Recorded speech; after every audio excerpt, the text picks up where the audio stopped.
Hello' everyone, good morning. কি খবৰ আপোনালোকৰ? আপোনালোকক মোৰ অন্য এটা ভিডিঅ'লৈ স্বাগতম জনাইছোঁ। শিক্ষক দিৱসৰ দিনাখনৰ পৰা ভিডিঅ'টো আপলোড দিম বুলি দিবই পৰা নাই। আহকচোন এতিয়া ভিডিঅ'টোৰ দিশে আগবাঢ়োঁ। আজিৰ ভিডিঅ'টোত মইনো কেনেদৰে বিস্কুটেৰে কেক বনাওঁ আপোনালোকৰ লগতো শ্বেয়াৰ কৰিলোঁ। আৰু যদি ভিডিঅ'টো চাই ভাল পায় তেনেহ'লে প্লিজ মোৰ চেনেলটো লাইক, কমেণ্ট আৰু ছাবস্ক্ৰাইব কৰি দিব। এতিয়া বিস্কুটকেইটা এনেদৰে উলিয়াই লৈ পাউডাৰ ফৰ্মত পিচি ল'ব আৰু তাৰ লগতে 240 ml মেজাৰিং কাপ এখনেৰে 1 কাপ চেনি পিচি ল'ব। আৰু এতিয়া ডাঙৰ বাটি এটাত পিচি থোৱা বিস্কুটখিনিৰ লগতে চেনিখিনি মিক্স কৰিব। তাৰ লগতে 120 ml মেজাৰিং কাপ এখনেৰে 1 কাপ ময়দা ল'ব। লগতে 1 চামুচ বেকিং আৰু 1 চামুচ সোডা ল'বলৈ নাপাহৰিব। এতিয়া ডাঙৰ চামুচ এপাতেৰে 1 চামুচ কাষ্টাৰ্ড পাউডাৰ ল'লোঁ। কেকটো ক্ৰিমি হ'বৰ কাৰণে আমুলৰ মিল্ক পাউডাৰটো দিব। আমি যিহেতু হোম বেকাৰ, মিঠাটো ধুনীয়াকৈ উঠিব লাগিব নহয়, সেইকাৰণে সৰু চামুচ এপাতেৰে অকণমান নিমখ দিব। এতিয়া গোটেই মিশ্ৰণখিনি ভালদৰে মিক্স কৰি ল'ব আৰু তাৰপিছত দেখিব কালাৰটো নিজে চেঞ্জ হৈ গৈছে। একদম চকলেট কেক বনাবৰ কাৰণে পাৰফেক্ট। মিশ্ৰণখিনিত পৰিমাণ অনুসৰি গাখীৰ দিয়ক আৰু ধুনীয়াকৈ মিলাওক। গোটেইখিনি বস্তু মিলাই ৰাবাৰ কনচিষ্টেঞ্চি কৰি ল'ব আৰু মনত ৰাখিব যাতে মিশ্ৰণখিনি ঢিলা হৈ নাযায়। এতিয়া গোটেইখিনি বস্তু 5 মিনিটৰ কাৰণে ঢাকি ৰাখক। এতিয়া এটা কেক টিন ল'ব আৰু গোটেই কেক টিনটোত ভালদৰে ৰিফাইন তেল সানি লওক। সেই যে ঢাকি থৈছিলোঁ মিশ্ৰণখিনি 5 মিনিটৰ বাবে, এতিয়া সেইখিনি খুলিব আৰু তাত যদি এনেদৰে বাবলছ দেখে তেনেহ'লে বুজি উঠিব যে আমাৰ কেকটো ভালদৰে ফুলিব। এতিয়া নিজৰ পচন্দৰ মতে এচেঞ্চ ব্যৱহাৰ কৰক। মই ভেনিলা এচেঞ্চ ব্যৱহাৰ কৰিছোঁ কাৰণ মোৰ কাষ্টমাৰে ভেনিলা বিচাৰিছে। আৰু এতিয়া এনেদৰে গেছৰ ফ্লেমটো হাই কৰি তাত এখন কেৰাহী ৰাখিব আৰু তাত এনেদৰে ষ্টেণ্ড এডাল দি 5 মিনিটৰ কাৰণে কেৰাহীটো গৰম হ'বলৈ দিব।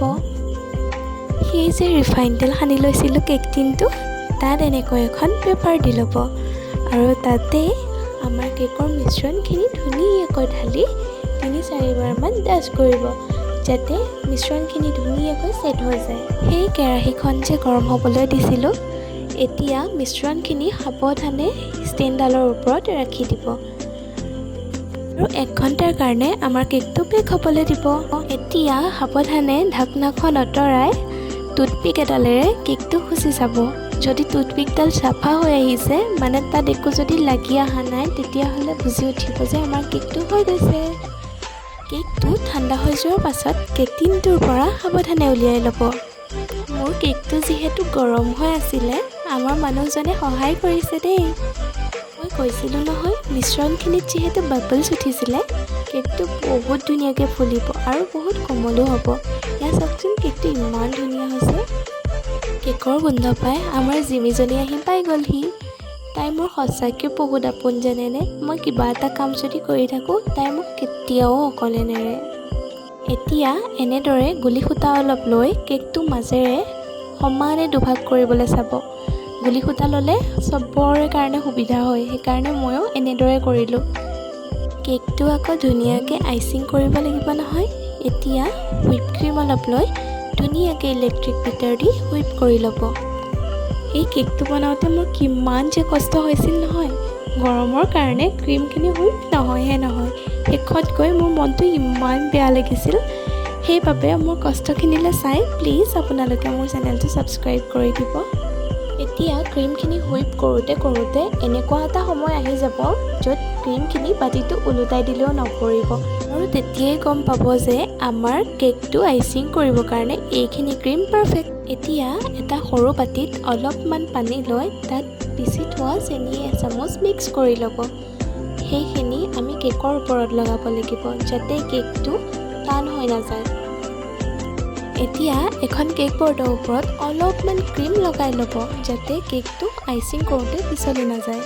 লগতে আমাৰ কেকৰ আধা অংশ কেক বৰ্ডখনৰ ওপৰত সাৱধানে ৰাখি তাৰ ওপৰত মিলাই থোৱা চেনি আৰু পানীৰ মিশ্ৰণখিনি ভালদৰে লগাই ল'ব। কেকটো খাবলৈ আৰু অলপ সোৱাদ লগা হ'বৰ বাবে মই ৰসমলাই ক্ৰাছ ব্যৱহাৰ কৰিছোঁ। এতিয়া ফ্লেভাৰখিনি ধুনীয়াকৈ মিলাই ল'ব। এনেধৰণে এটা গ্লাছ ল'ব আৰু তাত পাইপিং বেগ এটা সুমুৱাই ক্ৰীমখিনি ধুনীয়াকৈ ভৰাই ল'ব যাতে আইচিং কৰিবৰ কাৰণে কোনো ধৰণৰ অসুবিধা নহয়। এতিয়া পাইপিং বেগটো বন্ধ কৰি কেকটোৰ মাজত ক্ৰীমখিনি ছেট কৰি ল'ব। কেকটোৰ দ্বিতীয় অংশটো সাৱধানে কেকটোৰ ওপৰত ৰাখি দিব। আপোনালোকে যদি নতুনকৈ কেক বনাম বুলি ভাবিছে তেনেহ'লে এইটো পদ্ধতিয়ে ব্যৱহাৰ কৰিব, কাৰণ এইটো বহুত সহজ পদ্ধতি। এতিয়া ক্ৰীমখিনি ধুনীয়াকৈ মিলাওক। লগতে বিভিন্ন ধৰণৰ ফুড কালাৰ ব্যৱহাৰ কৰিব পাৰে। মই নীলা ৰঙৰ ফুড কালাৰ ব্যৱহাৰ কৰিছোঁ কাৰণ মোৰ কাষ্টমাৰে নীলা ৰঙৰ কেক বিচাৰিছে। আগৰ সেই একেই পদ্ধতিৰে ফুড কালাৰখিনি মিলাই লৈ এনেদৰে ব্যৱহাৰ কৰিব পাৰিব। এতিয়া আন এটা পাইপিং বেগত নিজৰ পচন্দৰ মতে নজলছ লগাই পেলাই এনেকৈ কালাৰ দি পেলাই কেকৰ ডেক'ৰেশ্যন কৰিব পাৰিব। কেকটো ডেক'ৰেশ্যন কৰোঁতে কিনো ডিজাইন বনাম তাকে লৈ মই বহুত কনফিউজ হৈ যাওঁ। শেষত এনেকৈ এটা চিম্পল ডিজাইন দি পেলাই তাত চুগাৰ বলছ দি পেলাই ডেক'ৰেশ্যন কৰিলোঁ। শেষত কেকটো কেনে লাগিল এবাৰ কমেণ্ট কৰিবলৈ নাপাহৰিব। লগতে কেকটো দেখি মোৰ সৰু সৰু কাষ্টমাৰকেইটা বহুত হেপ্পী। শেষত আকৌ কৈছোঁ, যদি ভিডিঅ'টো চাই ভাল পালে তেনেহ'লে প্লিজ মোৰ চেনেলটোত লাইক, কমেণ্ট আৰু ছাবস্ক্ৰাইব কৰি দিব। Bye bye.